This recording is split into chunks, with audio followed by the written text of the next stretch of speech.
Da'osa, said my mother as she pulled away the warm blankets as my two sisters and I snuggled on the mattress.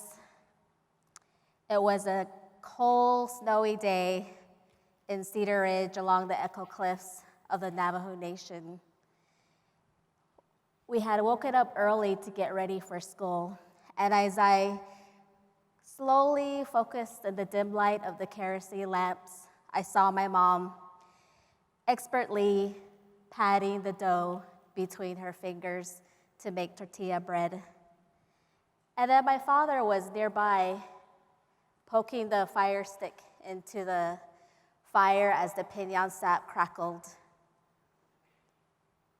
So we got up and got ourselves ready, and I could smell the frying potatoes and Spam. Yes, we love Spam too. My father said, he said, go ahead and wash your faces. The water is hot. He had just taken some snow from outside and melted it on the fire stove. My mom was now sitting on a chair with my baby sister who was in a cradle board and gently hushing, wishy wo wo, wishy wo wo, as she rocked my baby sister. I was born on the Navajo Nation without electricity or running water, with a strong cultural upbringing and Navajo as my first language. Yat e anolto shik e do shidene. Ahe kwa ashatahosla. Attention deho desil. Todich eat ni shla to hana bashish chin. There's a sane dashiche, do ye the net tachini e dashinale. Akwat a saneshle. I am bitter water, born for near the water. My maternal grandfather is red running into the water, and my maternal grandfather is many goats. This is how I identify myself as a Diné woman. I am from the Navajo Nation, which is the largest tribe in the United States. I'm also a first-generation college graduate. Today, I'm an associate professor at the University of Arizona in environmental sciences. My parents' teachings taught me to work hard, pray daily, appreciate life, respect others, and take pride in my culture. My passion to do well in school came from witnessing the environmental degradation in my hometown on Black Mesa, Arizona. We lived so close to the mine that one day a mining explosion sparked an ember and blew into the sheep corral, causing the sheep corral to burn down, and we had to move farther away. This background created a desire in my heart to go to college, use my education so I could return back to help my community and contribute to addressing the environmental challenges facing my tribe. However, no one in my family had ever gone to college, and few had the opportunity to even attend school. As children, my parents went to the boarding school and off the reservation. And after they completed their boarding school, they were arranged in marriage. They met the first time they met was the day they were married. Although my parents didn't go to college, I can truly say that was because of them that I was able to pursue higher education. It was because of the college preparation that I received through Upward Bound program that I was able to be accepted into Stanford University. I struggled while I was at Stanford to stay afloat with my peers. It was the first time for me to live in the city, to go to school with affluent students like Chelsea Clinton, Nota Begay, and many others. My father encouraged me, and he said, he instilled within me a pride, and he said, our people survived the long walk, and we continue to live upon this land. The strength our people resides in you as a bitter water woman. This strength gives you the ability to succeed. So whenever doubts come into my mind, I think of what my father said. I will reflect on his teachings and the strength of my people and to survive through the long walk. My path to academia was not so direct. What I describe my path is really a series of connecting tunnels, all the while stubbing my toe along the way. I had good mentors, a lot of bad mentors, but I also had a lot of good peer mentors that were my friends. And I relied on them to help me find my way through that path. But the passion that drove me all this way was addressing the challenges that affect my tribe. And during my graduate school work, I never had a chance to do this.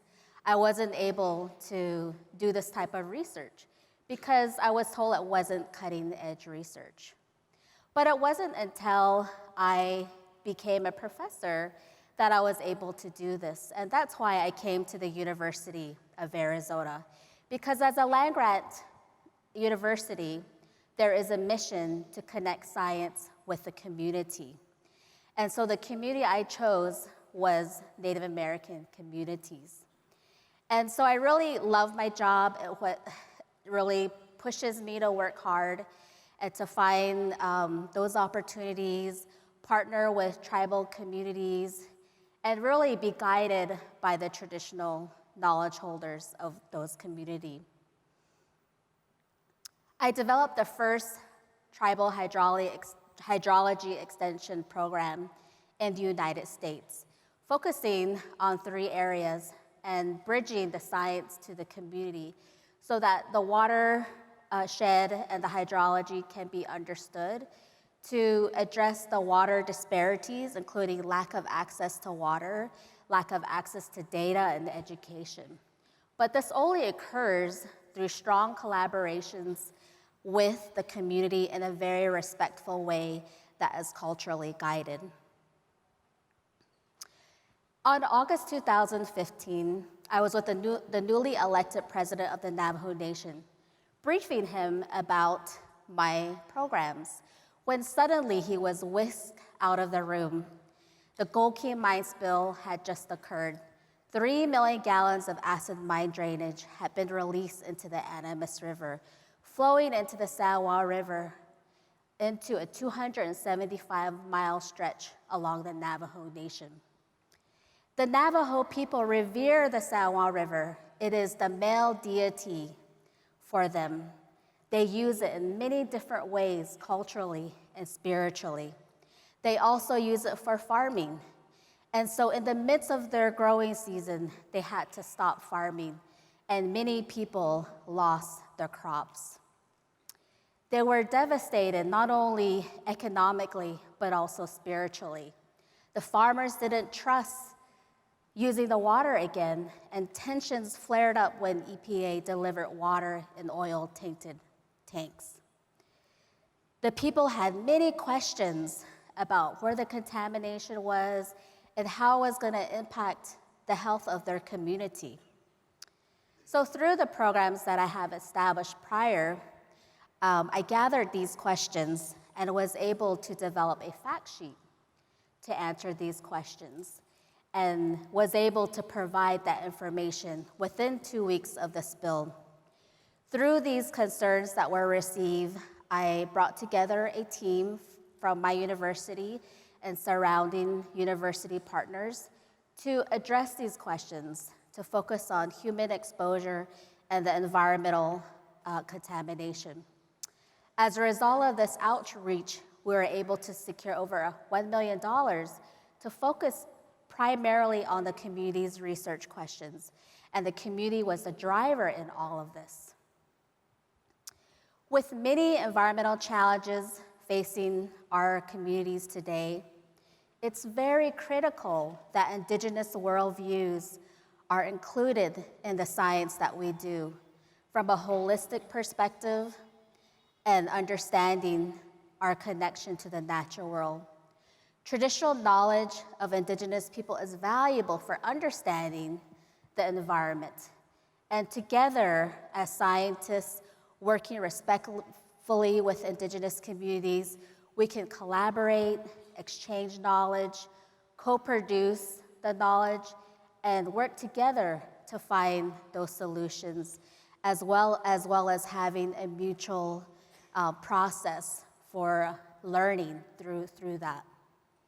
The communities agree that it's time to work together to restore the community from the Gold Key mine spill and become more resilient into the future.